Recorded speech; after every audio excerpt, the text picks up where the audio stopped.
Amigas y amigos televidentes, bienvenidos a otro programa más de Tribuna Nacional. Hoy tenemos la presencia del profesor Miguel Sambén, quien es profesor de Economía de la Pontificia Universidad Católica Madre y Maestra Pucamaima. Con el profesor Sambén vamos a hablar sobre el presupuesto del año 2020 que está en el Congreso Nacional y sobre la situación económica del país. Pero antes vamos a unos mensajes comerciales.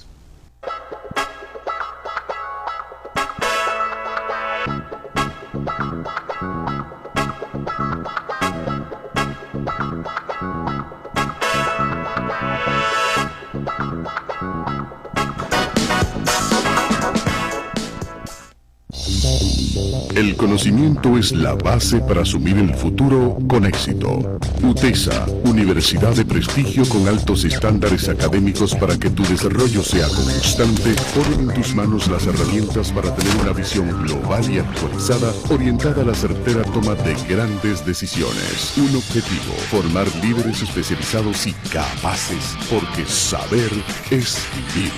Una universidad, UTESA, actualizada, con grandes alternativas y ofertas de posgrado. UTESA. Hay momentos en los que estás abrumado, sin fe, sin esperanzas, y de repente un suceso te marca y cambia tu vida. Esto es lo que ha cambiado la mía. Ahora me siento más cerca de Dios, más cerca de mi familia, de mi iglesia y de mi comunidad. Ahora soy un joven más comprometido y más responsable con la verdad y el camino. Periódico Camino, al servicio de la verdad y la vida.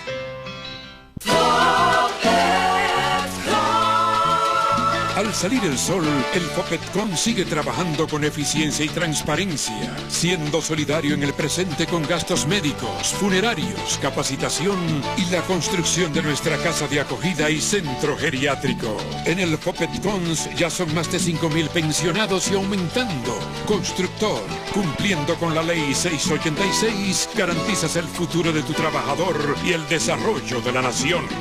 Fondo de Pensiones de los Trabajadores de la Construcción, más que pensión.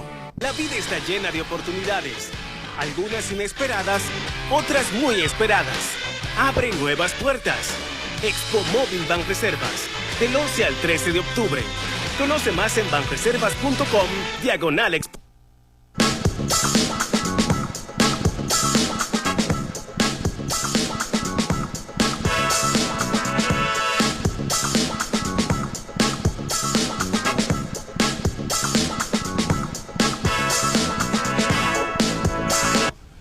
Profesor Sambén, el pueblo chino está celebrando los 70 años del triunfo de la revolución. ¿Cómo usted ve la revolución china en este nuevo proceso? Bueno, un proceso, sí, se puede decir nuevo, porque debíamos hacer las etapas.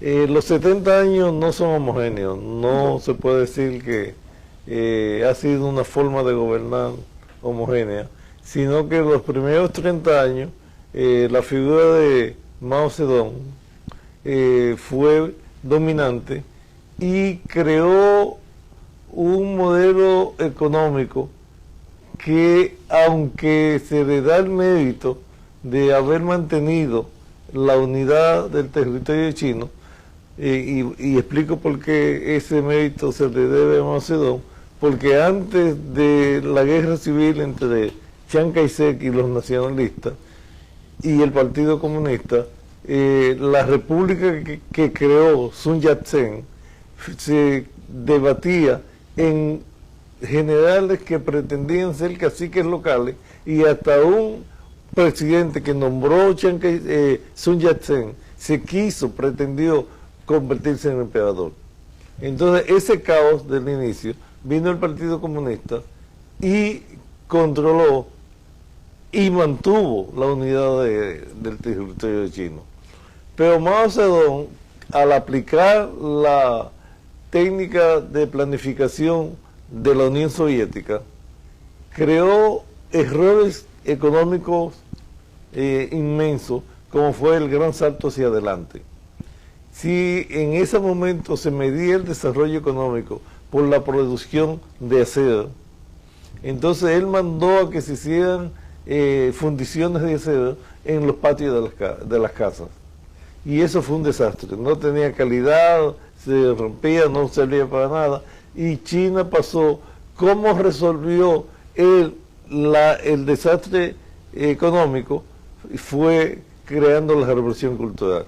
Con un sofisma que uno lo puede estudiar con calma, diciendo que esa generación de la juventud china no había conocido los efectos de la revolución y tenía que crear una revolución para que ellas se convirtieran en revolucionarias. Por eso fue la revolución china. Esa fue la revolución cultural. Las cuatro tesis filosóficas. Esa fue la revolución cultural, en que movilizó todo, pero sumió a China en el momento más bajo. Y después que Mao Zedong desapareció y se hizo una nueva jerarquía, surgió alguien que nadie esperaba, que es Deng Xiaoping. Y la sucesión natural, por su ascendencia sobre el partido, le hubiese tocado a Zhou Enlai. Pero Zhou Enlai se murió por fumar mucho, murió de un cáncer en la garganta y no estaba disponible cuando le tocaba a él, y le tocó al segundo, que era Deng Xiaoping. Y Deng Xiaoping tenía una personalidad muy pragmática, porque él siempre fue un ayudante, un hacedor, más que un intelectual. Y tomó una frase que es lo que lo señala a él como pragmático: no importa que el gato sea blanco o negro, lo importante es que case ratones.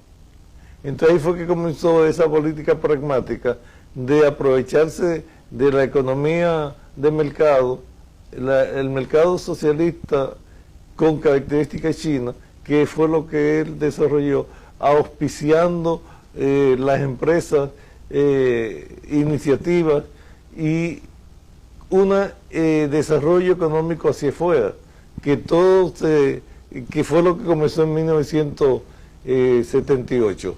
Esos 30 años posteriores, hasta el 2008, es lo que se celebra de los 30 años de reconstrucción del país. Y cuando Deng Xiaoping y todos los tecnócratas moderados que gobernaron, volvimos ahora con Xi Jinping, que volvió a tener un discurso maoísta, pero en la práctica se ha dado también muy pragmático y se ha puesto un programa de gobierno de, vamos a decirlo, de comparación, por no decir confrontación, de comparación con la potencia de Estados Unidos, y porque la proyección indica que para el 2050, a más tardar, China va a tener el puesto número 1 como potencia económica mundial. Ahora mismo Estados Unidos tiene 17 trillones de Producto Interno Bruto y China tiene unos 5 o 6 trillones. Si la velocidad sigue así, se alcanzaría para el 2040-2050 el puesto de potencia número 1. Y eso es lo que está ahora mismo en discusión. Una discusión que no es tan evidente, no es comprensible para el mundo, en el sentido de por qué la guerra comercial. Pero la guerra comercial es solamente la fachada. Lo que se quiere es que Estados Unidos va a perder el futuro tecnológico con la 5G, que es lo que mueve las comunicaciones por las redes sociales y los celulares.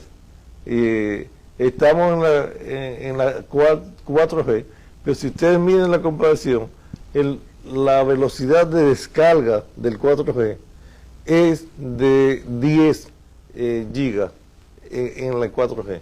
En el 5G, la velocidad de descarga va a ser de 100 gigas, que va a ser un salto importante, y ese control lo tiene China, el control de esa tecnología. ¿Y cuál ha sido la causa de que China le ha ganado en la tecnología a los Estados Unidos? Mira, la estrategia china ha sido sin ninguna vergüenza, ha sido de ser la fábrica del mundo. Entonces, todo el mundo pasó su fabricación porque lo hacía más barato, pero con la fabricación llevó la tecnología. Y ellos copiaron la tecnología norteamericana y han desarrollado una tecnología propia, haciéndole todos los productos de Estados Unidos, pero desarrollaron una tecnología propia. Toma el ejemplo de la compañía que está en el medio de este pleito, que es Huawei. Huawei comenzó un señor que era coronel del Ejército de Liberación de China, y él estuvo en el ejército encargado de los laboratorios científicos del ejército. Así que no era de militar, sino era un científico metido en el ejército, y salió, cuando subió Deng Xiaoping, él salió del ejército y creó Huawei, pero no dejó los lazos con el ejército. Él hizo Huawei para la forma comercial, pero siguió con los lazos en el ejército para la investigación científica. Entonces, en ese sentido, Huawei, y es la idea, he visto ya denominándolo capitalismo de Estado, porque lo que China tiene es que todo el financiamiento, no hay bancos privados en China, es del Estado. Entonces, como todos tienen que depender del financiamiento del Estado, entonces es un capitalismo dirigido por el Estado. Y el ejemplo de Huawei vale, porque ¿quién desarrolló la tecnología de la generación 5G? Fue Huawei, pero es con la asistencia de la investigación militar china. Y esa es la acusación que tiene Estados Unidos. La acusación de que esa tecnología es sospechosa de que lo van a usar para espionaje. Y no tienen falta de razón en sospecharlo. Profesor Sambén y amigos televidentes, vamos a unos mensajes comerciales para luego seguir con esta interesante entrevista con el profesor de Economía de la Pucamaima, Miguel Sambén.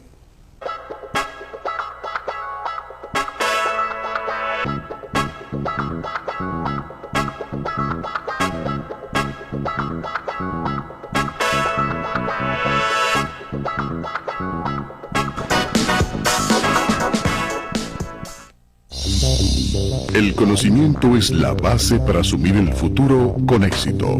UTESA, Universidad de Prestigio con altos estándares académicos para que tu desarrollo sea constante, pone en tus manos las herramientas para tener una visión global y actualizada, orientada a la certera toma de grandes decisiones. Un objetivo, formar líderes especializados y capaces, porque saber es vivir.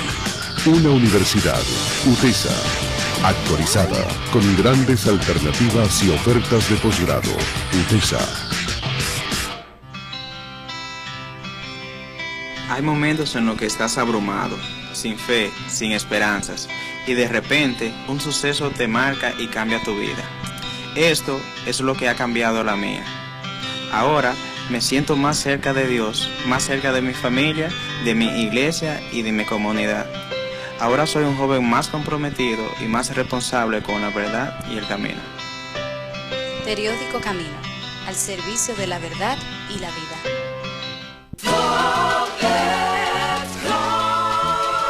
Al salir el sol, el Foquetcon sigue trabajando con eficiencia y transparencia, siendo solidario en el presente con gastos médicos, funerarios, capacitación y la construcción de nuestra casa de acogida y centro geriátrico. En el Foquetcon ya son más de 5.000 pensionados y aumentando.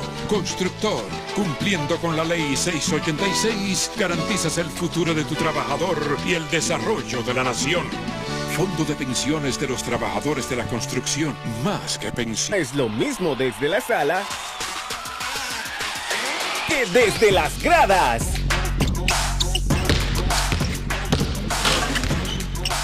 Acércate más al juego con un 25% de descuento en entradas de la LNB, pagando con tus tarjetas Banreservas.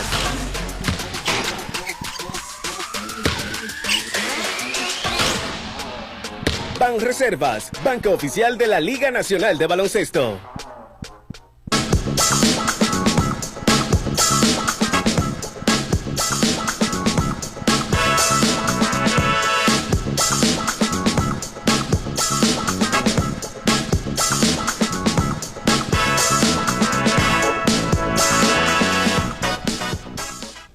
Profesor Sanben, ¿cuál es la causa del deslizamiento de la moneda norteamericana? Que está casi a un 54%. Entonces, con respecto al peso. Al peso. Ok, bueno, hay otros deslizamientos que es con respecto al euro, pero ya esa es otra historia. Con respecto al peso dominicano, los tiempos electorales siempre crean cierta aprehensión. Y esa aprehensión hace que mucha gente guarde activos en pesos en forma de dólares, previendo de que siempre se va a acabar el país. Y siempre ese movimiento, y el dólar se escasea porque más gente quiere guardar los chelitos por si pasa algo. No, y además también que ya estamos casi en diciembre. Sí, esa es la excusa oficial de que hay que renovar hay que renovar las mercancías para las ventas de diciembre, etcétera. Pero eso es cíclico y todos los años pasa. Pero hoy, en estos momentos, el mayor es el nerviosismo que tiene la economía dominicana por las elecciones. Y lo pongo, que creo que te he dado el ejemplo varias veces aquí. Tenemos que aprender que la política y la economía son procesos autónomos, que no deben de condicionarse tanto. El ejemplo lo tenemos en Perú. Los últimos 4 presidentes de Perú están en la cárcel, uno suicidado, por el caso de Odebrecht. Y el Perú ha seguido su velocidad de crecimiento y es una economía bastante fuerte, a pesar de los líos políticos que tiene. Y en ese sentido es porque, en cierta forma, los gobiernos no se han sucedido para cambiar reglas económicas. Se pelean ellos, los políticos como tal, y ahora mismo está en un buen lío político. Pero la economía ha seguido con el mismo patrón de comportamiento, sin ningún invento raro que haga que se descarrile la economía. Ya. Profesor, el gobierno acaba de presentar ante el Congreso Nacional el presupuesto para el 2020, que es de cerca de 100.000 millones de pesos. Pero a mí me llama la atención eso. Perdón, de 1.000 millones. De 1.000 millones. Está en 870 y algo. Sí, 870, casi. Pero a mí me llama la atención es que el 47% es para gastos sociales. Definido como gasto de... Mira, el presupuesto dominicano adolece algo, que yo no he tenido una copia de la propuesta, yo siempre lo reviso cuando lo aprueban.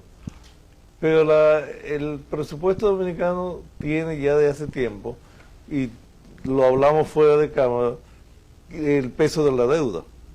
Y el peso de la deuda hace que la mitad del presupuesto dominicano se vaya en servicio de la deuda, pagando lo que debemos.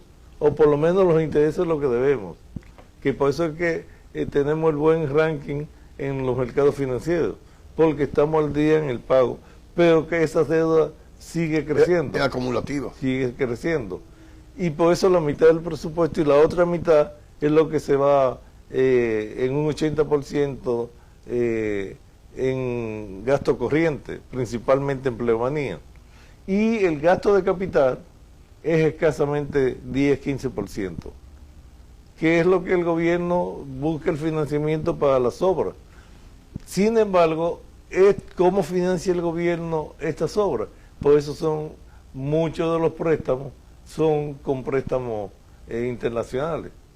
Que parte de la explicación del poder de Odebrecht fue que ellos venían con el préstamo amarrado desde el gobierno de Brasil y venían con el dinero ahí. Y entonces ellos podían fácilmente firmar cualquier contrato porque no tenían que esperar que le pagaran porque el gobierno de Brasil venía con ese financiamiento. Y por eso me llamó la atención que tú dijeras que era gasto social. El gasto social posiblemente, si metemos educación y salud, sea el gasto social, y sabemos que desde el 4% del PIB dedicado a la educación aumentó, pero ¿en qué se ha ido ese 4%? Ha sido en construcción y no en mejoramiento de la calidad de la educación. Y los hospitales también, muchos hospitales, pero vacíos de medicina. Y ese gasto ha sido más en construcción. Por eso el gasto social debe estar disfrazado ahí, porque si es el mismo patrón del gasto que hemos tenido, entonces, como ya se ha dicho, vamos a tener el mismo hoyo económico para el gobierno que viene, cual que sea, porque ya no es el mismo presidente que va a seguir, cual que sea, se va a encontrar con un hoyo económico. ¿Los presupuestos no deben de ser de desarrollo? Mira, los presupuestos deben de ser principalmente responsables. Y responsable, yo indicaría que estuviese ajustado a las capacidades del país y no pensarse o no basarse en el supuesto de que la capacidad crediticia del país nos permite seguir endeudándonos y poder seguir haciendo cosas. Si no es inversión productiva, no tiene sentido. Y por eso es que tomémoslo, el peor caso posible, pero veámonos en el espejo de Venezuela. Venezuela tiene la riqueza, pero ha ido dejando de deteriorar toda la infraestructura para esa riqueza. Y ya ustedes ven cómo un rayo cae en la mayor refinería del mundo, que está ahí en el Orinoco, y crea un problema en Venezuela, porque tenemos 20 o 30 años que no se reinvierte en el mantenimiento de la infraestructura petrolera. Y nosotros estamos más o menos en el mismo patrón. Hacemos muchas obras nuevas que se ponen viejas al doblar de la esquina, porque no le damos el mantenimiento. Y en ese sentido, debía ser responsable. Y la otra responsabilidad que tiene es que si nos financiamos y creamos mucha masa monetaria, lo que estamos presionando la inflación. Y la inflación puede venir vía presión cambiaria, porque estamos presionando muchos pesos, que una vieja frase que usan en el Banco Central, que los pesos sobrantes que tiene la economía siempre le salen persiguiendo a los dólares. Y por eso la tasa de cambio ha subido a 50 y tantos pesos por dólar y con tendencia alcista. Y esa es la forma indirecta de que suba la inflación. Porque somos un país dependiente de las importaciones, que ya que nuestra industria y nuestra capacidad productiva no ha evolucionado consecuentemente. Amigas y amigos televidentes, hoy estuvo con nosotros el profesor Miguel Sanben, quien es el profesor de Economía de la Pucamaima, Universidad Católica Madre y Maestra. A ustedes, como siempre, les damos las gracias y yo espero que estén conmigo en otro programa más de Tribuna Nacional.